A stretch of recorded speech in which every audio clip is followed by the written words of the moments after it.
Hello, welcome to Insight, everyone. I'm Nnamdi Odipo. And I'm Elizabeth Omori. Thank you so much for joining us and compliments of the season. Best of the season to you out there.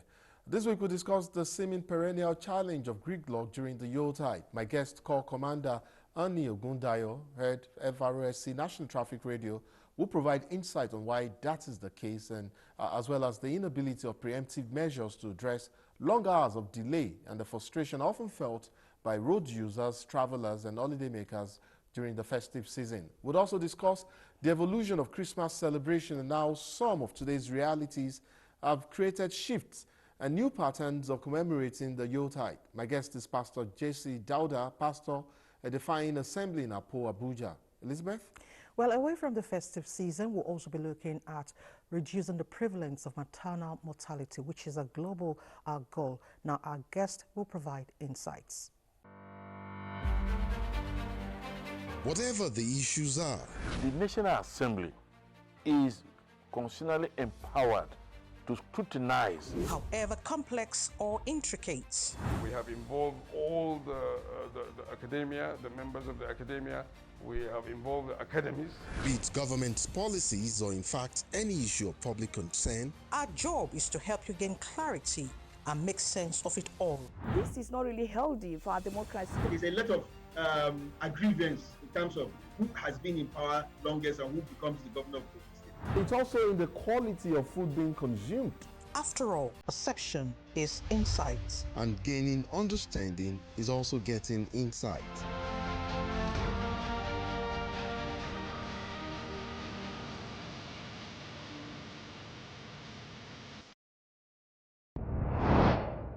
Thanks for joining us on Insights. I reckon when holidaymakers or travelers begin to make plans for their travels and they decide to use the roads, they plan for all sorts of inconveniences. But I wonder if and how they plan for the gridlocks that oftentimes surface along major road corridors in Nigeria, especially during the festive period.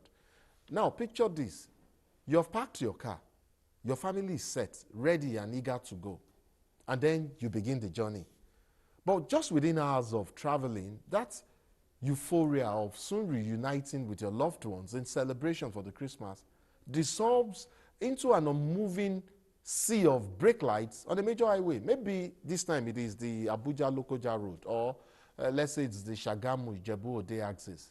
But you're stranded for hours, feeling frustrated, and then you begin to question, why did I even embark on this trip? Why this annual nightmare? I mean, why does it repeat itself time and again, despite promises of crackdown and special operations, by Federal Road Safety and other road management agencies? How can we manage these annual bottlenecks that oftentimes leave travelers feeling utterly exhausted and frustrated? I guess my guest would have some answers for us.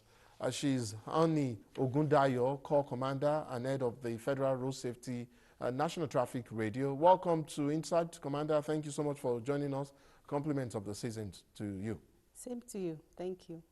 So I think it's best to begin with the Abuja-Lokoja Gridlock, and I mean the seeming inability of even preventive measures to, to save travelers. The time delay and frustration that they experienced just a few days ago. And yes, I know, like in your plans or whatever plans the Federal Road Safety would have done for this season, you would have anticipated that, look, accidents are likely to happen.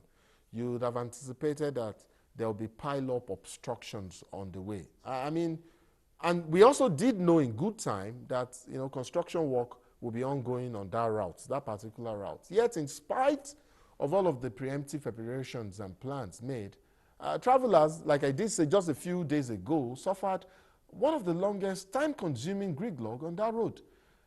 Is that proof that sometimes these gridlocks are beyond even some of the preparations that you make as a commission, as the Federal Road Safety Commission or Corps? And is it also a proof that some of your best patrols cannot even fix some of the issues that we have on the road during festive season? Thank you very much. Let me first of all, on behalf of the Corps Marshal of the Federal Road Safety, Malam Shehu Mohammed, sympathize and empathize with the travelers on the road on Saturday along Lokoja Road. it was just an unfortunate case. You know, it started with a crash in the morning of that Saturday, a crash at along Gegu Kotonkarfi Road. There was a crash, a truck deposited all its content on the road. Then before you know it, we brought in a tow truck to evacuate that. Then travelers were getting impatient. Before you know it, before we say Jack Robinson, in the evening again, there was another crash. That one was head-on collision between two trucks. Then what do we expect? You know, we have to start working. As I'm talking to you now, our men are still on the road since that Saturday. So what I will just tell people is that they need to be patient. You know, when the crash occurred, you need to give us time to evacuate the obstruction from the road, which we did. Then the second one, which was a night, you know, that's why road safety is always appealing to people that if you can do without night journey, please try, just do without it, because there are so many things attached with night journeys. So that was the unfortunate incident that happened. So then, you know, the gridlock started mounting, people started getting impatient, following one way, you know, doing so many things on the road. And that was the results was people spending long hours, spilling over to a day and more for some travelers. In fact, it was quite frustrating. And then we saw pictures from that route of, you know, what happened or played out. But like you said, your men are on the road right now in increased numbers, and hopefully that clears up. Commander, let me refer you at this point to the awareness drive by FRSC in the weeks leading up to the Yuletide. The commission appeared to have majorly focused on 6, you know, key road corridors: the Lagos-Ibadan-Egbeda corridor, the Abuja City Gates, Airport Road, Giri, Kubwa, AYA axis. There's also the Abuja-Kaduna-Zaria axis, of course. Then part of the Abuja metropolis, I suppose, also includes the Abuja-Lokoja Zarigi corridor, I should think. Yes. Of course, part of the 6, I noticed that the Benin, Asaba, Oka corridor was covered, and then the Shagamu, Jebu Ode, or Benin corridor as well. I know we have other, you know, major road corridors, more than 50 of them across the country, you know, that's equally witness heightened traffic and accidents during whether they are on-peak or off-peak seasons. Are there perhaps, you know, some particular reasons for the emphasis on the identified 6? You know, and what reports do we currently have on movement along some of these routes that I have mentioned, the 6 that I've mentioned, outside, of course, outside of the Abuja-Lokoja axis that we've already talked about earlier? Okay, thank you. You know, those corridors that we just mentioned now, they are the ones we call the very critical corridors. We are also into other corridors. We all have other corridors spanning all over Nigeria. All roads means a lot to us. We want all travelers on all the roads to get to their destinations safely. So it's not that we are overlooking some corridors, but these 6 ones are the major critical corridors where, you know, we used to have all this gridlock. And let me tell you that the Corps Marshal of the Federal Road Safety has deployed all the officials, even special marshals. They have been deployed, you know, both material and resources. Everything has been deployed to make sure that everybody gets to their destination safely. And the theme for this year's Ember Month, this special operation, is take responsibility for your safety. Now, what does that mean? It means that you're saying motorists now need to do more, you know, during this period, of course, and beyond this period. But doing more, not only during this period, by being sensitive to their environment, not driving recklessly, not indulging in mixed loading, not indulging in overloading, not indulging in drunk driving. Then passengers inside the vehicles too, they have a lot to do. You know, like last year, we say passengers should speak out. And it's still very much in place. You know, when you see a driver driving recklessly, please slow down the driver. Don't let that driver kill you. Because we tell people, don't kill somebody on the road, then don't allow anybody to kill you. It's very important. It's a two-way traffic. So play your own part. Obey the rules and regulations guiding the highways. Just like we are talking about this Lokoja. You know, at a time, people get impatient. We know that they are traveling to a particular place, but when you get impatient, the other person to get impatient, then we have a problem. There's a conflict. So, and that's what we are trying to solve. Let us maintain the routes guiding the highways so that everybody can get to their destinations safely. I'll come to the issue of traffic enforcement of some of these, some of the rules in response to some of the issues that you've mentioned. You've talked about drunk driving.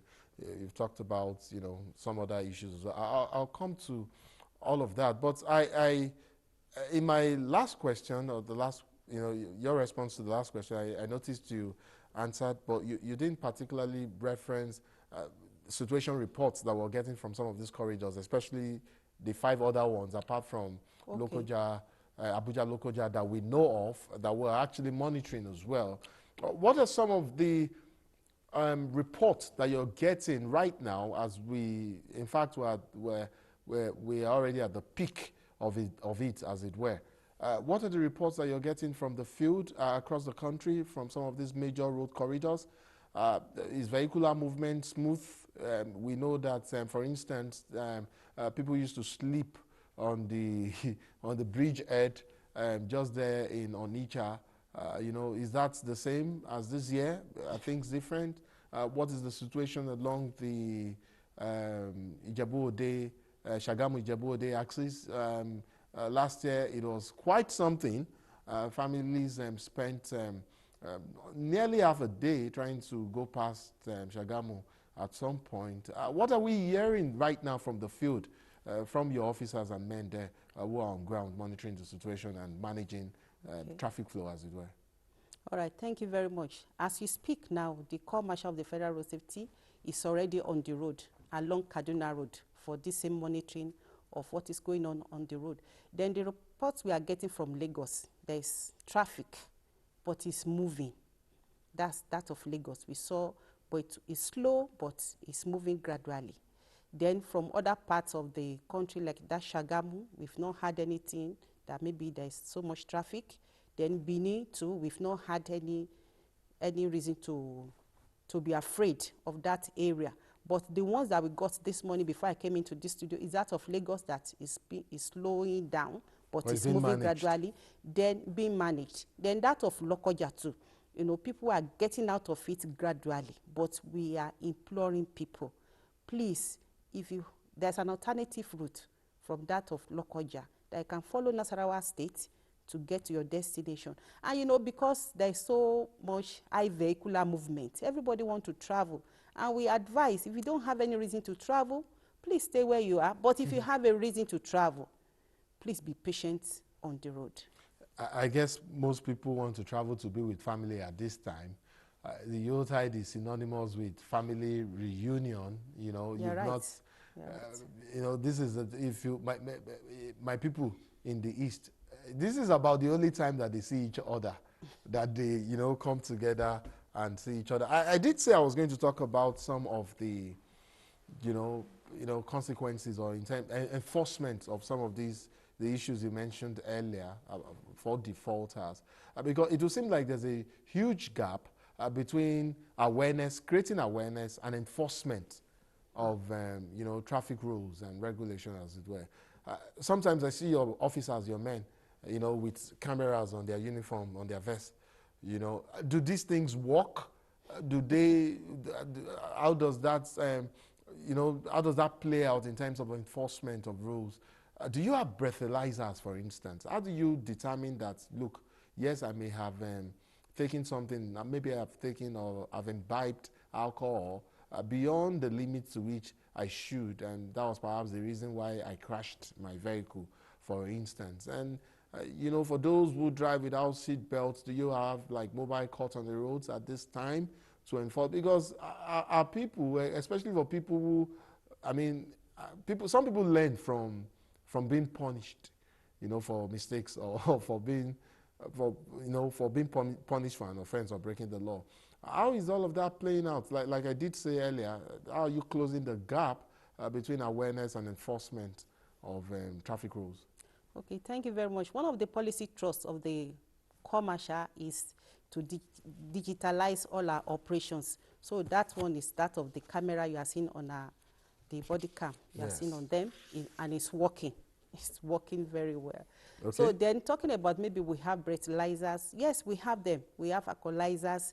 Then we have heightened our public enlightenment. Don't forget that we go to churches, we go to mosques, we go to parks, we go to everywhere. We do advocacy. You know, we visit the traditional rulers. I know commercial do that a lot, you know, to visit them so that they can talk to their subjects. Because we have seen that these people, they just need attitudinal change. And we want them to change. Just like the crashes that has been recorded along Lokoja Road and other roads as well. You know, if somebody that has been listening to FRSC official talk, because road safety is everybody's business. So, you know, you're supposed to have known the right things to be done on the road. Some people, they're actually looking for money. You know, a trip that's supposed to go maybe once, they want to go 2-3 times. And we are advising them that you need to stay alive to spend this money. So we are appealing to them. If you are on the road now or you are planning to travel, please plan your journey. Maybe you are supposed to get to a place, or maybe you are traveling as far as Lagos, and you are just starting the journey around 11 o'clock in the morning, so to say. It's late. You should start the journey maybe around 7 in the morning. So it's very important to plan your journey ahead. Know the things you're supposed to do when you're on the road. Somebody now that is now speeding, engaging in excessive speeding, and you want to get to your destination, we are praying that you get to your destination in one piece, but you must follow the rules and regulations guiding the highways. You know, we used to say something in FRSC that you think for other road users. True. Yes, because the person by your right, the person by your left. You may be a fantastic driver, you may be careful, but you do not know what the next person is doing. Exactly. You know, earlier on, you talked about the Corps Marshal directing or calling for increased personnel, deployment of personnel and equipment or logistics on the road. Yes. Does that translate to, yes, well, I was going to say, does that translate to having more equipment on the road, more towing trucks, for instance, more, you know, logistics to remove piled up obstructions on the road? But more importantly, how is that likely to improve response time to emergencies? Yes, that one is going to improve, because in some areas, just like you were talking about some corridors that you say maybe we are not talking about them, we say these ones are very critical corridors. So maybe some corridors that we have some ambulances and nothing is happening there, we move it to the places where something is happening so that we can have prompt rescue or prompt removal of obstruction, or whichever way. Then, you know, we now have more men on the road controlling traffic. Okay. As I'm talking to you now, the men has been on the road since Saturday, and they are still there, you know, meeting each other on the road. Okay, that's good to know, and I'm sure travelers will be excited about that, knowing that your officers are men on the road managing, you know, this the situation as it were. You know, you've talked about zero tolerance. This is your special patrol operations that is ongoing. I wonder if that also makes allowances, I beg your pardon, and preparations for some contingencies, as it were. Contingencies like the fallout of humanitarian fallout of some of what we experienced on the road during Gridlock. And I'll give an example. You know, like the Lokoja episode where we had, there were pictures of a pregnant woman who, you know, started having contractions on the road and was helped by, you know, other travelers who were on the road. They quickly got a motorcycle for her, you know, and then moved out there to somewhere, say to a health center or something. I mean, shouldn't that be part of your responsibilities as FRSC? Are you prepared for such exigencies? Are there allowances and provisions for such developments when they occur? Yes, we do. FRSC is an organization that will not just leave you after rescuing you from maybe a crash scene. We do what we call hospital follow-up. Okay. Yes, we follow up maybe how you are getting well, you know, contacting your family. We want to see the last till when you will leave the hospital. We show that concern. So what it means is that, like for instance, you have your ambulances on standby at some of these major corridors. Is that what we're likely to see? Yes, 24 hours. We have the rescue team, 24 hours And on ground. there's fuel in your ambulances as we speak, all of them. Of course, of course. We must appreciate federal government for that, and the call marshal. Yes, there's fuel. There is no problem. When you call for a rescue, the response time is very prompt. That's why we have this toll-free number 122. Please dial it in case you have met with maybe any obstruction or any crash on the road. I'll take your word for it until we get a call saying otherwise, and you know somebody complaining that look, we called though, and road safety did not respond until 1 hour or 2 hours later. But then for now, I'll take your word for it. Finally, just before I let you go, do you have any safety tips? And I know you've mentioned a few in the course of our conversation, but very quickly, do you have some safety tips for travelers at this point, at this time of the season, whether they are, you know, of course, people are bound to travel. Yes. Whether they, like we did say, this is a time for traveling for most people, so they'll travel nonetheless. What do you say to those still wishing to travel, perhaps to use commercial vehicles, for commercial transport vehicles, or perhaps use their own vehicles, private vehicles, to travel at this point, this time of the season? Okay, let's start with people that are using commercial vehicles. That's the passengers inside the vehicles. What we have seen at most of the major garages is that you see people with big loads, as if maybe probably they are not coming back. So we want to advise, you can send your loads ahead so that you not overload the vehicle you are about boarding. It's very important. Please, if you want to travel with all those big loads, please just send it ahead. We are appealing, and make sure that the vehicle you are boarding is not overloaded. Then for the then also stay the passengers inside the vehicle, speak out. If your driver is driving recklessly, please speak out. It's part of taking responsibility for your safety.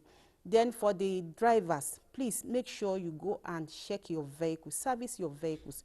Go and see your mechanic. Probably you are just hearing one strange sound inside your vehicle. Don't just overlook it. Make sure that you have good tires, because tires do expire. We've said this many times. We still continue to talk about it. You can have expired tires. Then make sure you are not speeding. Don't engage in excessive speeding while on the road. Make sure you have your fire extinguisher. Make sure that you have your side mirrors. Make sure that you have water inside your vehicle. Make sure that you don't overload your vehicle. Please, it's very important. At this particular time, you see some people, after they have overloaded their vehicles, they don't even have hand to just turn their gear in case of emergency. True. Then they should avoid mixed loading, mixing human beings with goods and animals. Please avoid it. I guess the same tips also apply for private car owners. You need to check your vehicles before you travel, oil level, water level, your tires, and a few other things. Then please avoid night journeys. It's very important. Very critical. Yes. Annie Ogundayo, Commander and Head of the Federal Road Safety Commission National Traffic Radio. I'd like to thank you so much for coming on Insight. Do enjoy the rest of your holiday and holidays, I should say, and have a fantastic New Year. 2026. I thank you so much for coming on our program. Thank you very much, and we wish everybody safe journey into the new year. And like we have said, we are not on holiday. Even the commercial is on the road that I'm talking to you. So please enjoy a safe journey to your destination. Did I say enjoy the rest of your holiday yes, earlier? You said. Well, keep walking, I should say. Keep walking. And well done for all you do. Thank you so much, program. Thank you too. Moving on, I suspect that by now most families are set for the holidays, or just about set. In fact, let me also get ready. Remove my headgear and wear my Christmas, that's good. my Christmas hat. That makes me ready for the exactly. season. So we're talking about the Yuletide basically, and how it's a season that typically comes with joy, lots of memories to share, and yes, expectations as well. Let me say one of the most critical features of this season of the Yuletide as well is the pressure to meet expectations. My point is, between the glee and the glow of Christmas traditions, there's a middle ground, and that middle ground is the glare of reality, your reality, depending on who you are and where you are at the moment in terms of finance, in terms of the level of expectations also before you. So the question is, how do we honor the spirit of the season when our pockets and our wallet can no longer afford the old ways of celebrating, And even when our ways of life are changing, and rapidly too, in tune with the times, the changing times, how can we navigate some of these changes and the changing times, of course, with intention, with authenticity, and with grace? Let me bring in my guest at this point. My guest is Pastor J.C. Dauda. He's the pastor at Defying Assembly here in Abuja. Pastor J.C., thank you so much for coming into our studio. Thank you for your time. It's a pleasure to have you on Insights. A compliment of the season, by the way. Thank you very much, sir. You're not wearing your Christmas hat, Pastor. I will on the 25th of December. Great. Once upon a time, Christmas celebrations usually last more than a month, even here in Nigeria. Now all we hear is economic reforms, dwindling fortunes of individuals and families, and less of the essence, of this, essence of the reason for the season. I'll give you an example.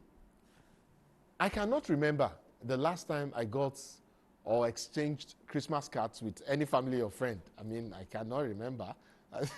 I cannot remember seeing night carols, like we see on the streets.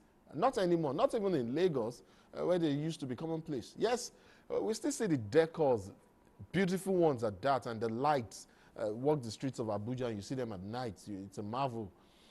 Sometimes we see the former performances of the Carol of Nine Lessons, in some churches or assemblies. But it isn't like the old days. Do you get that sense as well? And do you think Christmas is evolving into a holiday determined only by the reality of how thick or how lean one's pockets or wallet is these days? Okay, yes, you see, beyond the season, there's a reason for the season. Indeed. Yes, so the reason for the season should be your focus. So irrespective of how fat or thin your pocket is, there is yet a reason to celebrate what we have now, the reality now. Now, when you look at the Holy Scriptures, there is no pressure on believers on how they should celebrate the season. So that means I am to celebrate the season with whatever it is that I have at that point in time. So do not pressure yourself unnecessarily because there is a kind of show you want to display to people out there. Whatever it is you have, however big or small it is, you are to celebrate the season with that. So there is no pressure to it at all. Whether it is back then in 100 years ago or now in this century where we are right now, there is no pressure whatsoever on how the season should be celebrated. I hear you, Pastor Jesse, but the truth is that, certain realities stare us in the face. They are there. We're humans as well. I get, so oftentimes or sometimes or most times, I should say, I get that the realism of celebrating Christmas is strained by some of these realities, modern realities I just talked about. And I'll come to some of them in the course of our conversation. But for now, I'd like to ask, aside and, this economic squeeze that people talk about, because the truth is that, yes, you've said something quite germane, but if for instance I don't have money to buy chicken, and I see my neighbors killing chicken and eating for the Christmas and celebrating, I'll feel somehow. There's a way I'll feel because my kids will be looking at my neighbors, their white chicken shining, and then people are eating rice and chicken, plenty, and then my kids are just there. So that pressure will be there. And it still remains. So I am saying it will seem like people are coming under and succumbing to this pressure to buy expensive gifts, to, host parties, maybe buy new things during this season. You remember when we were growing up, Christmas clothes was a thing. I remember my parents never missed it. In fact, it was one of the things that I said I will stop when I have my own kids. I don't do Christmas clothes so that I don't come under that kind of pressure. So what is the danger when societal pressure of materialism overshadows the religious and, communal essence of Christmas, that spirit of togetherness, that was supposed, or the season is supposed to evoke, in us as Christians? You see, societal pressure can hit so hard on you as a Christian, as a believer, if you fail to understand the reason for the season. It is beyond the slaughtering of 1,000 cows or chickens and all of that. But chicken is good. Yes, but it's actually good if you have. Why not? And and it's not something again that you need to go to these loan apps to loan money or borrow from your neighbor in order to have something physical to use to celebrate Christmas. Again, Christianity is a kingdom, or is seen as a family. The Bible calls it a household, the household of God. So that means if I don't have what to eat at home during the season, why not celebrate with that my neighbor who have enough? So there is no pressure, there is no shyness, there is nothing bad celebrating with anyone who is close to you, who have enough to use for the celebration. But going out of what you can afford in trying to in a bit to celebrate Christmas is totally wrong. In fact, like I said earlier, you won't see any instruction from the Bible saying you must go extra mile beyond your your provision or beyond what you have to celebrate Christmas. The reason for the season yet must remain your focus. So if I have enough to celebrate Christmas, well, I should use it and also call others that are without to celebrate with me.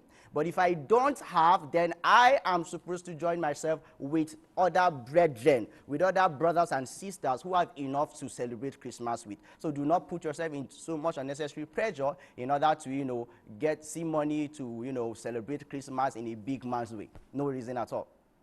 Maybe we'll use this as an opportunity to remind our viewer of the essence of the reason. They've heard you talk about the essence of the reason, the essence of the reason. I mean, ideally, how should it be celebrated in consonant with the essence for this reason? Of course, it's the birth of Christ. What does this mean, for the Christendom, for the world, as it were? It's a day out of 365 days which is separated that we celebrate the birth of our Lord Jesus Christ. So that day is so important to us because it's the day that our Savior came into the world. Divinity putting on humanity in order to save every human being from sin. Not just Christians, but everyone. So does it mean that everyone can celebrate Christmas? Oh yes. Why? Because the Savior came for the entire humanity. So it's very important to us, 25th of December. Of course, someone will ask, must it be 25th? Of course, we are celebrating the birthday of our Lord and Savior, Jesus Christ. You can celebrate it any day, but again, there is a corporate agreement that let's section out a day out of 365 days where we can come together to celebrate the day. There's nothing wrong with celebrating it on that particular day. If you decide not to celebrate that day, you can celebrate any other day. But again, since we are a family, we should do things together. So it's very important to us. Without the birth of Jesus, humanity will have no hope before God. So it's very important to us as Christians, and it's very, very, very, very necessary that we celebrate it. 25th or not, it's very important that we celebrate it. I recall the Bible recording somewhere, I don't know which book of the Bible it is, but of course it's somewhere in Matthew, where even the stars celebrated the birth of Christ, and the three wise men had to move, following the stars to somewhere in Galilee, I think, where Christ was birthed, just so to commemorate the birth of Christ. I mean, that's how germane and significant it is in the Christendom. But let's flip this whole conversation to some of the changing traditions with celebrating Christmas these days, because of course we're talking about the evolution of celebrating Christmas. And I wonder, I'm sure I mean, this is something that affects all of us, so I know you're aware of some of the security concerns that we have at the moment, and I wonder if some of these security concerns have further eroded some of our traditional Christmas values. There's also the high cost of traveling, which if you join that with security, all of these would appear have increasingly prevented physical togetherness or homecoming as used to be in the past. Pastor Justin, speaking more realistically, how do you see the evolution of Christmas celebrations now considering some of these issues that I've raised, especially amongst families that are unable to be together during this Yuletide? Do you think that even with the evolution of ICTs and digital connectivity, we're now seeing altered celebrations and video calls and conferences amongst people? Do you think that is meeting, that deep-seated cultural, social imperatives of togetherness, whether it's family togetherness, that we used to have back in the past? My people will say, if no be Panadol, it can't be the same thing as Panadol. What is changing really? And do you think we are missing out of something? Yes, you see, whether, like I said, when it has to do with, the season, that togetherness shouldn't be online or rather virtual. It should be physically a gathering where, brothers and sisters or a family gather together physically to celebrate the season. But looking at the reality today, where we have a lot of insecurity challenges, of course, that will now make people celebrate online virtual, which is at the same time not wrong. But when you look at the Holy Scriptures, we have an instruction that gathering physically is what God wants us to do. So gathering physically is what we should go about. Is that for Christmas, or that's basically for the fellowship of God's people? Whether you call it Christmas, you call it New Year, you call it whatever, it is yet the same thing called fellowship. So fellowship in general should be physically done. But in cases where you have challenges that will hinder the physical gathering, of course, we can now option into making it virtual. Like, that means technology today is a blessing to us, not a curse.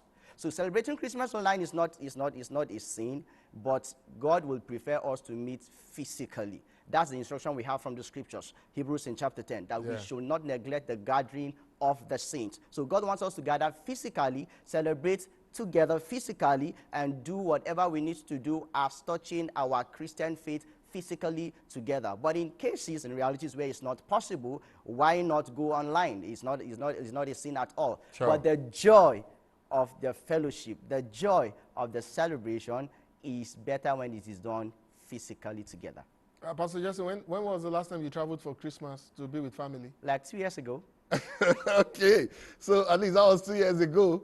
You say you should have traveled last year. Maybe, are you planning to travel this year? This year, I'm not quite sure. Okay.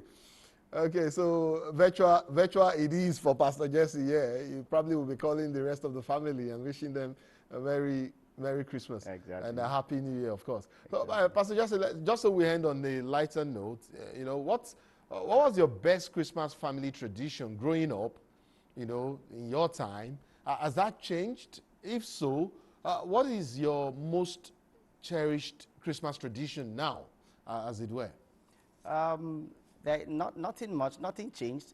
If you understand what Christmas is all about and you align it to what the Holy Scriptures have said, then the value, the celebration, the fellowship, and everything that has to do with it will not change. Okay. All right. So if you are coming from that perspective of understanding, nothing at all will change. But if you are doing it out of understanding, a lot of things will actually change. But for me, my best moment is to meet with my family, go out so it's to wherever time. Yes, go out to wherever possible to celebrate Christmas together, then come back home. That has not changed, except for the security challenges that we have in the country today, but which are, of course, we are sure things are getting better, and we'll have time where we'll meet in a large number and celebrate whether Christmas, New Year, or whatsoever. We'll yet celebrate together. So my value, experience, and for Christmas has not changed till today. Nice. I mean, good to know. For me, I never had, I don't think we had a family Christmas tradition, as it were, but I used to look forward to something. My mom, God bless her soul, used to cook only on Christmas Day, just on Christmas Day. I grew up, we had my grandma at home. She was the house chef, so she did all of the cooking. But on Christmas Day, my mom would go to the kitchen. So you can imagine, and there were 5 of us, you can imagine how we usually look forward to Christmas Day. And my mom's dry stew. So it used to be white rice and dry stew. I used to look forward to that. It was something else. I tell you, Pastor Jesse, it was something else. Now I do not have, as it were, I have my own family. I'm trying to dismantle whatever could amount to a family Christmas tradition so they don't get stuck. I mean, they can create values or traditions in their own time or They their own should. families when they grow up and they leave. But for now, I'm dismantling all of the structures.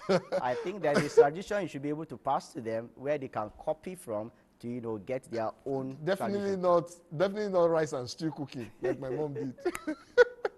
Pastor Jesse Dauda, pastor at the Fine Assembly Apoya in Abuja. I'd like to thank you so much for joining us today on Insight. It's been a pleasure having you here. Thank you and very much. This is wishing you and your family a wonderful celebration and glorious, greater, fulfilling 2026 ahead. Thank you so much indeed for coming on the program. Thank you very much. I'm grateful.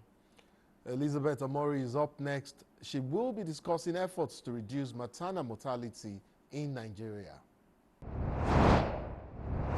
Maternal mortality refers to the death of a woman during pregnancy, childbirth, or within 42 days after the end of a pregnancy from causes related to pregnancy or its management. Although global maternal mortality rates have declined, the burden remains highest in sub-Saharan Africa and South Asia. How do we reduce the burden? Dr. Natasha Oibo, founder of Ariely Foundation, will speak to us. Thank you so much for joining us on Insights. Thank you very much for having me. Thank you. Now, Nigeria is set to record the highest number of related deaths from maternal mortality. Yes. What are your thoughts? Globally, women die during childbirth. However, Nigeria has one of the highest maternal mortality rates, and that is unacceptable. We account for the highest percentage of the global burden of maternal mortality. And the issue here is that these deaths are preventable. These deaths are highly preventable. These statistics are not just statistics. It is our mothers, futures cut short, women that never would get to live their lives with their children and their families. The causes of these deaths: there are direct medical causes. We have from hemorrhage to obstructed labor, preeclampsia. However, these medical causes are preventable. We have limited access of these women to infrastructures, to needed care. We have inadequately skilled healthcare workers available to our women. There's several causes that lead to maternal mortality, from direct to indirect causes, including socioeconomic factors. Okay. Now you've given us some of the medical factors. What are the social and economic factors that contribute to this persistence of this problem? Okay. I would say poverty, Okay. low health literacy. Availability of information is very important. For the woman to decide that she wants to get to care, she has to know why she needs care. Sensitization. There are a lot of socioeconomic factors. We have cultural norms, cultural barriers, gender norms, infrastructure, weak infrastructure, inadequate infrastructure, weak health systems. We also have inadequate funding. So there are several factors that contribute to maternal mortality. So what strategies could be adopted or implemented to reduce its prevalence in Nigeria? Oh, this is multifaceted. Okay. One stakeholder cannot handle this giant alone. We need help from the government in terms of funding, policies, budgeting, gender responsive budgeting, gender mainstreaming when it comes to budgeting, procurement. We need the government to allocate funding, heavy funding for maternal health. We also need stakeholders like the NGOs, the CSOs, community actors to come together when it comes to community engagement, when it comes to sensitization.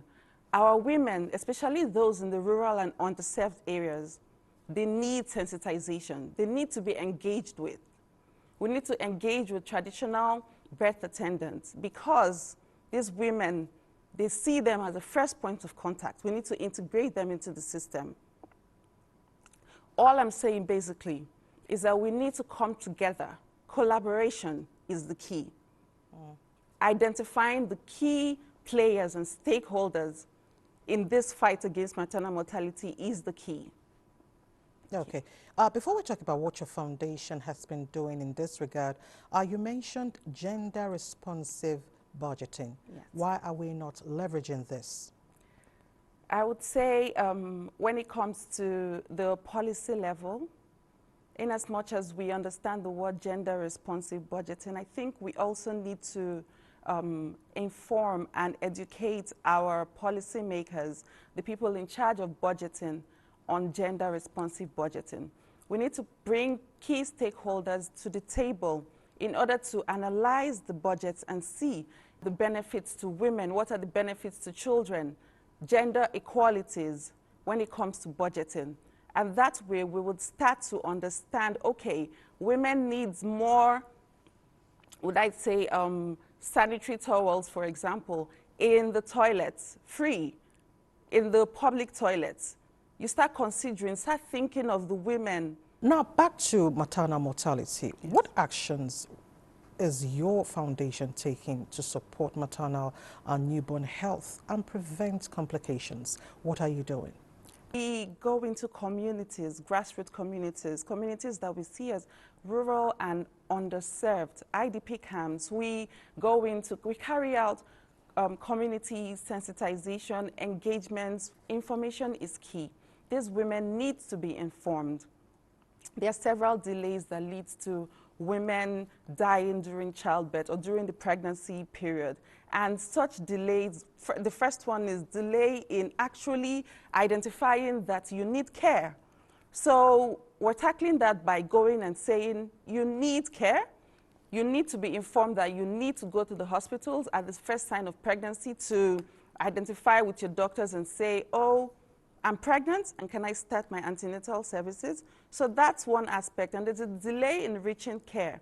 There is, we don't have an ambulance system that even serves the underserved areas. So we're coming up with new innovative ways to tackle that delay. For example, we're trying to work with the National Union of Road Transport Workers in order to incorporate them in the ecosystem to say, okay, within the community, if a call line is set up within the community and the Union Park, if the ambassador in the community, a really ambassador in the community, identifies at the first sign of risk that a woman is dying or a woman needs care, she then puts a call into the National Union of Road Transport Workers, the community chairman at the park.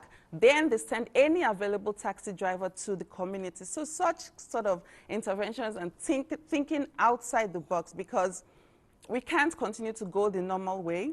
We have to disrupt the normal way of doing things, because it's not possible for us to give every community a well-functioning ambulance. And if it's possible, that would be good, but we know that it can break down and they don't have the money to fix it. So with limited resources, we now started thinking, how do we make things different? So that is for the aspect of delay in reaching care. And we are starting to also work with the primary health care centers, because they need adequate training as well. The workers, the nurses, they need training, they need more training, they need donations for materials. And we are also incorporating the native midwives and the traditional birth attendants that we find in communities within these communities. We're trying to incorporate and integrate them into the mainline system so they can work hand in hand with the primary healthcare centers, especially for referrals, because the key to saving a woman's life is time. When the woman comes to the native midwife whom she trusts, and the midwife doesn't understand that you need to refer this woman straight to the hospital, then that is a problem, because she will die there. And so training and telling these traditional birth attendants, these first sort of gatekeepers in the communities, that you need to identify risk and then refer. So there's the referral system, the engagement, the education, innovation, research. The traditional birth attendants have always been there. Yes. For women in rural areas at the Yes. grassroots, attending to their birth needs. But now the issue is this: some do not actually go to the hospital. Some do not have access to the hospital. Most women depend on traditional birth attendants Yes. to help them deliver their babies. But some are actually still at home. So how do we engage traditional rulers in this area to ensure that we reduce the prevalence? Okay, traditional leaders, we see them as gatekeepers. Even during our community engagements, we first of all go to the traditional leader of that community to seek permission. And we find that once they give us a go-ahead, it's easy for us to start talking to the individuals in the community. So we see that they are very important when it comes to engaging with the community, engaging with whomever we see in the community. The traditional leaders are very important because when they say go, the women, everybody obeys. So engaging them in this fight is very important because they tend to pass on instructions to the religious leaders, the non-religious leaders, the community leaders, and then this information is cascaded down to the little people. This information is cascaded down to the people in the community. So I think they're very important. And also, when it comes to the inclusion of men, because they're very important in this fight. So including traditional leaders, including men, you tend to see changes. You tend to see changes in decision making because the men have a lot of power when it comes to decision making in the lives of the women, especially during this pregnancy period or before the pregnancy period, or when it comes to family planning, the men are important. So if we incorporate the traditional leaders, incorporate the men within the engagement, we tend to see that things move swiftly and very easy for us during our engagements. Considering the global goal to eliminate maternal mortality before 2030, realistically, from a stakeholder like you, someone championing the cause of the Nigerian woman, is achieving this goal feasible? I would say it's a very ambitious goal from what we on ground are seeing. It's very ambitious, but it is every step towards the right direction matters. Okay. We should aim for it. Getting less than 70 per 100,000 live birth from the current situation where we are is very ambitious for 2030, but I feel if we have our roadmap clearly set, if we have our strategies clearly set, we would achieve a lot. We would save a lot of lives. It's not just about the race to get into less than 70 per 100,000 live births. It is about every single life we save. Every woman that we give I would say we give the gift of life basically because when a woman is pregnant, her life is in God's hands, it's in the hands of the medical, it's in everybody's hands, in fact, all the stakeholders. We have a duty to take care of every pregnant woman in Nigeria. So getting to that point where we have less than 70 will be the ideal, but it is very ambitious, and I think we just need to do more. We just need to have a clear strategy, bring in stakeholders that care, stakeholders that understand the issue to the table. Our policies should reflect our realities, and our policies in a lot of places are not translating. So we need to go back, look at our policies, and then understand why they're not translating to the underserved, rural, neglected areas. We need to go back to the box and think innovatively, because if we do not start thinking outside the box and innovatively, we would not achieve close to our target in 2030. we would still be where we are. And that is unacceptable because these deaths, like I say, are preventable. Our local government chairmen, they need to understand the need for the primary health care centers to be fully funded and equipped. We need to inform all the stakeholders, have information sessions, constant communication with the government to say, this is what we need as the community actors. These are the pain points of these women. We need to just get to the pain points. When we get it, then we would start seeing real progress. When we get it, then we will start saving lives every single day. We'll start saving lives. Dr. Natasha Oyibo, I want to thank you so much for joining us on Insight, and thank you for enlightening the Nigerian woman. Thank you very much. Thank you so much. Thank you. And that's it on this segment of Insight. I will see you again same time next week for more on the program. My name is Nnamdi Odipo. And I'm Elizabeth Omori. We'll see you next week. Best of the season to you.